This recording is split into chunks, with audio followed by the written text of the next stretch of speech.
श्री गणेशाय नमः। ओम श्री परमात्मने नमः।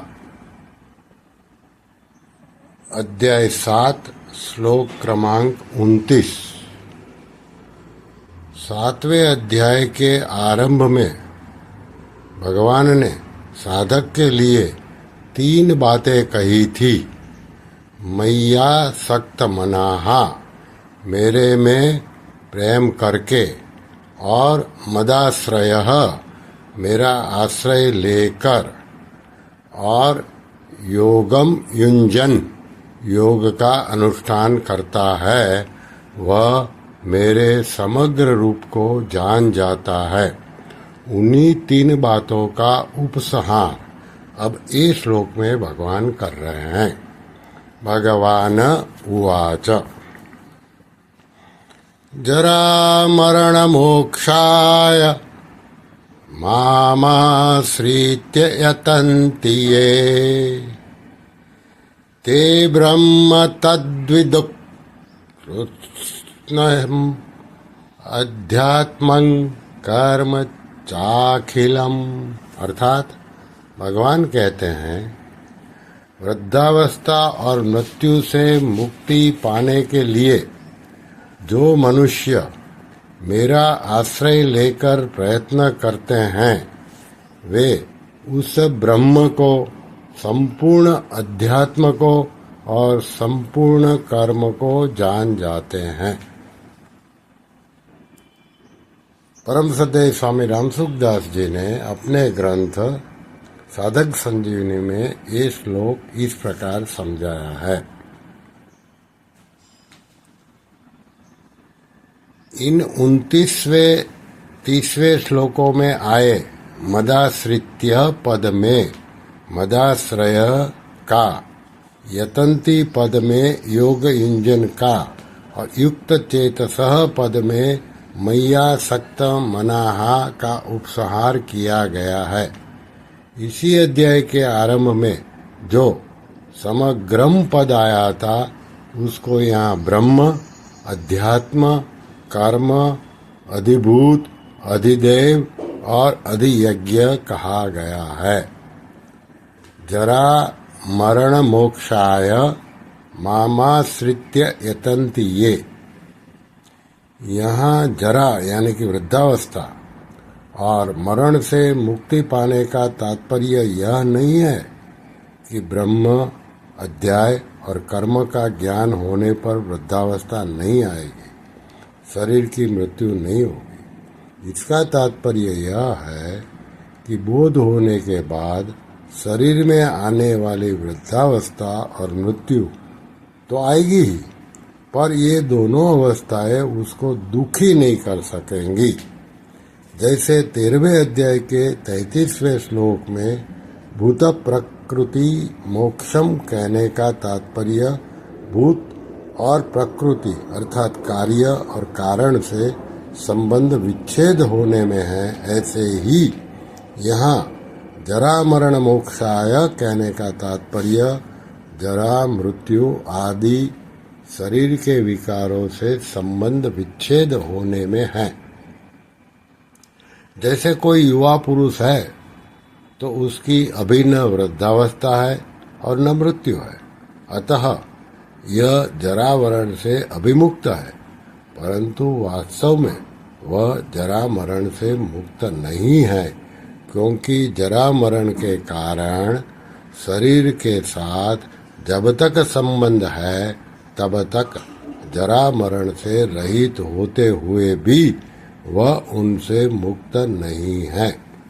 परंतु जो जीवन मुक्त महापुरुष हैं, उनके शरीर में जरा और मरण होने पर भी वे उनसे मुक्त है। अतः जरा मरण से मुक्त होने का तात्पर्य है जिसमें जरा और मरण होते हैं, ऐसे प्रकृति के कार्य शरीर के साथ सर्वथा संबंध विच्छेद होना। जब मनुष्य शरीर के साथ तादात्म्य यानी कि मैं यही हूँ मान लेता है, तब शरीर के वृद्ध होने पर मैं वृद्ध हो गया और शरीर के मरने को लेकर मैं मर गया, ऐसा मानता है। यह मान्यता शरीर में हूँ और शरीर मेरा है, इसी पर टिकी हुई है। इसलिए 13वें अध्याय के 8वें श्लोक में आया है, जन्म मृत्यु जरा व्याधि दुखो शानुदर्शनम, अर्थात जन्म मृत्यु और जरा और व्याधि में दुख रूप दोषों को देखना। इसका तात्पर्य है कि शरीर के साथ मैं और मेरापन का संबंध न रहे। जब मनुष्य मैं और मेरापन से मुक्त हो जाएगा तब वह जरा मरण आदि से भी मुक्त हो जाएगा, क्योंकि शरीर के साथ माना हुआ संबंध ही वास्तव में जन्म का कारण है, जैसा कि गीता के 13वें अध्याय के 21वें श्लोक में बताया, कारणम गुण संगोष्य सदसद्यो निजन्मसु। वास्तव में इसका शरीर के साथ संबंध नहीं है, तभी संबंध मिटता है। मिटता वही है जो वास्तव में नहीं होता। यहाँ मामाश्रित्य यतन्ति ये पदों में आश्रय लेना और यत्न करना, इन दो बातों का कहने का तात्पर्य है कि मनुष्य अगर स्वयं यत्न करता है तो अभिमान आता है कि मैंने ऐसा कर लिया जिससे ऐसा हो गया, और अगर स्वयं यत्न न करके भगवान के आश्रय से सब कुछ हो जाएगा ऐसा मानता है तो वह आलस्य और प्रमाद में तथा संग्रह और भोग में लग जाता है। इसलिए यहाँ दो बातें बताई कि शास्त्र की आज्ञा के अनुसार स्वयं तत्परता से उद्योग करे और उस उद्योग के होने में तथा उद्योग की सफलता में कारण भगवान को माने। जो नित्य निरंतर वियुक्त हो रहा है, ऐसे शरीर संसार को मनुष्य प्राप्त और स्थायी मान लेता है। जब तक वह शरीर और संसार को स्थायी मानकर उसे महत्ता देता रहता है, तब तक साधन करने पर भी उसको भगवत प्राप्ति नहीं होती। अगर वह शरीर संसार को स्थायी न माने और उसको महत्व न दे तो भगवत प्राप्ति में देरी नहीं लगेगी। अतः इन दोनों बाधाओं को अर्थात शरीर संसार की स्वतंत्र सत्ता को और महत्ता को विचार पूर्वक हटाना ही यत्न करना है। परंतु जो भगवान का आश्रय लेकर यत्न करते हैं वे श्रेष्ठ हैं। उनका तो यही भाव रहता है कि उस प्रभु की कृपा से ही साधन भजन हो रहा है। भगवान की कृपा का आश्रय लेने से और अपने बल का अभिमान न करने से वे भगवान के समग्र रूप को जान लेते हैं। जो भगवान का आश्रय न लेकर अपना कल्याण चाहते हुए उद्योग करते हैं, उनको अपने अपने साधन के अनुसार भगवत स्वरूप का बोध तो हो जाता है, पर भगवान के समग्र रूप का बोध उनको नहीं होता। जैसे कोई प्राणायाम आदि के द्वारा योग का अभ्यास करता है तो उसको अणिमा महिमा आदि सिद्धियां मिलती हैं और उनसे ऊंचा उठने पर परमात्मा के निराकार स्वरूप का बोध होता है अथवा अपने स्वरूप में स्थिति होती है। ऐसे ही बौद्ध जैन आदि संप्रदायों में चलने वाले जितने मनुष्य हैं जो कि ईश्वर को नहीं मानते, वे भी अपने संप्रदाय के सिद्धांतों के अनुसार साधन करके असत जड़ रूप संसार से संबंध विच्छेद करके मुक्त हो जाते हैं। परंतु जो संसार से विमुख होकर भगवान का आश्रय लेकर यत्न करते हैं, उनको भगवान के समग्र रूप का बोध होकर भगवत प्रेम की प्राप्ति हो जाती है। यह विलक्षणता बताने के लिए भगवान ने यहाँ मामाश्रित्य यतन्ति ये कहा है। ते ब्रह्म तत् विदुहु। इस तरह से यत्न यानी कि साधन करने पर वे मेरे स्वरूप को, अर्थात जो निर्गुण निराकार है, जो मन बुद्धि इंद्रियों आदि का विषय नहीं है, जो सामने नहीं है, शास्त्र जिसका परोक्ष रूप से वर्णन करते हैं, उस सच्चिदानंद घन ब्रह्म को जान लेते हैं। ब्रह्म के साथ तत् शब्द देने का तात्पर्य यह है कि प्रायः सभी तत् शब्द से कहे जाने वाले जिस परमात्मा को परोक्ष रूप से ही देखते हैं, ऐसे परमात्मा का भी वे साक्षात अपरोक्ष रूप से अनुभव कर लेते हैं। उस परमात्मा की सत्ता प्राणी मात्र में स्वतः सिद्ध है, कारण कि वह परमात्मा किसी देश में न हो, किसी समय में न हो, किसी वस्तु में न हो और किसी व्यक्ति में न हो, ऐसा नहीं है। प्रत्युत वह सब देश में है, सब समय में है, सब वस्तुओं में है और सब व्यक्तियों में है। ऐसा होने पर भी वह अप्राप्य क्यों दिखता है? जो पहले नहीं था, बाद में नहीं रहेगा, अभी मौजूद रहते हुए भी प्रतिक्षण वियुक्त हो रहा है, अभाव में जा रहा है, ऐसे शरीर संसार की सत्ता और महत्ता स्वीकार कर ली। इसी से नित्य प्राप्त परमात्मा तत्व अप्राप्य दिख रहा है। कृत्स्नम अध्यात्मम। वे संपूर्ण अध्यात्म को जान जाते हैं, अर्थात संपूर्ण जीव तत्व में क्या है इस बात को वे जान जाते हैं। 15वें अध्याय के 10वें श्लोक में कहा है कि जीव के द्वारा एक शरीर को छोड़कर दूसरे शरीर को प्राप्त करने को विमूढ़ पुरुष नहीं जानते और ज्ञान चक्षु वाले जानते हैं। इसको जानने का तात्पर्य यह नहीं कि जीव कितने हैं, क्या क्या करते हैं और उनकी क्या क्या गति हो रही है, इसको जान जाते हैं। प्रत्युत आत्मा शरीर से अलग है, इसको तत्व से जान जाते हैं, अर्थात अनुभव कर लेते हैं। भगवान के आश्रय से साधक का जब क्रियाओं और पदार्थों से संबंध विच्छेद हो जाता है, तब वह अध्यात्म तत्व को, अपने स्वरूप को जान जाता है।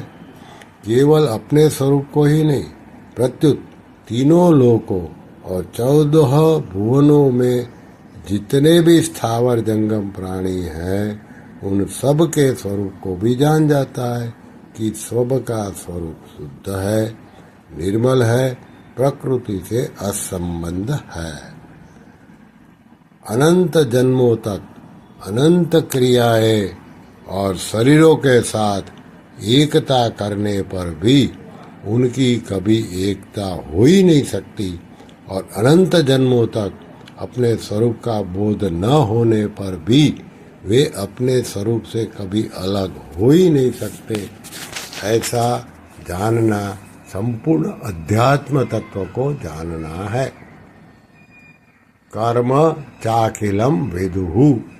वे संपूर्ण कर्मों के वास्तविक तत्व को जान जाते हैं, अर्थात सृष्टि की रचना क्यों होती है, कैसे होती है और भगवान कैसे होते हैं, इसको भी वे जान जाते हैं।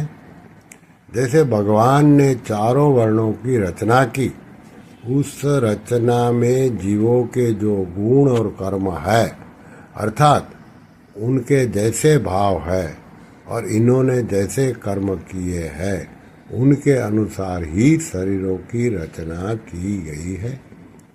उन वर्णों में जन्म होने में स्वयं भगवान की तरफ से कोई संबंध नहीं है, इसलिए भगवान में कर्तृत्व नहीं है और फलेच्छा भी नहीं है। गीता के 4 अध्याय का 13वां-15वां श्लोक। तात्पर्य यह हुआ कि सृष्टि की रचना करते हुए भी भगवान कर्तृत्व और फलाशक्ति से सर्वथा निर्लिप्त रहते हैं।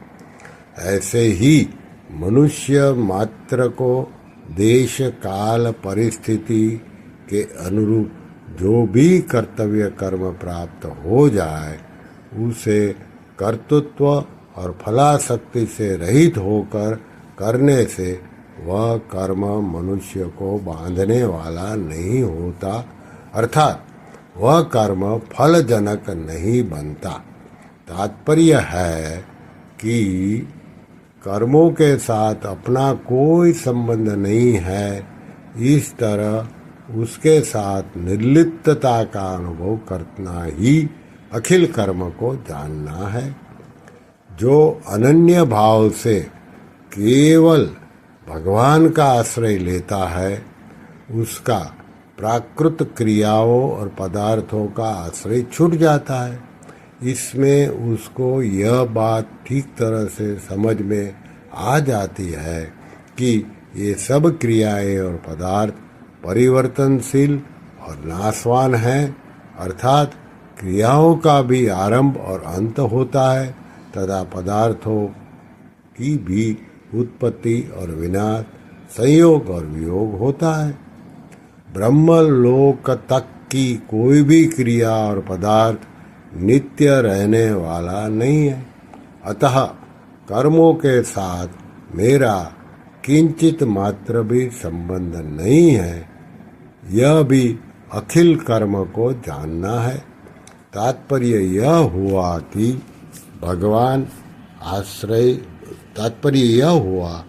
भगवान का आश्रय लेकर चलने वाले ब्रह्म, अध्यात्म और कर्म के वास्तविक तत्व को जान जाते हैं, अर्थात भगवान ने जैसे कहा है कि यह संपूर्ण संसार मेरे में ही ओतप्रोत है, 7वें अध्याय का 7वां श्लोक, और सब कुछ वासुदेव ही है, 7वें अध्याय का 19वां श्लोक। ऐसे ही वे भगवान के समग्र रूप को जान जाते हैं कि ब्रह्म, अध्यात्म और कर्म ये सभी भगवत स्वरूप ही है। भगवान के सिवाय इनमें दूसरी कोई सत्ता नहीं है। श्री कृष्ण शरणम मम, श्री कृष्ण शरणम मम, श्री कृष्ण शरणम मम। ओम श्री कृष्णार्पणमस्तु।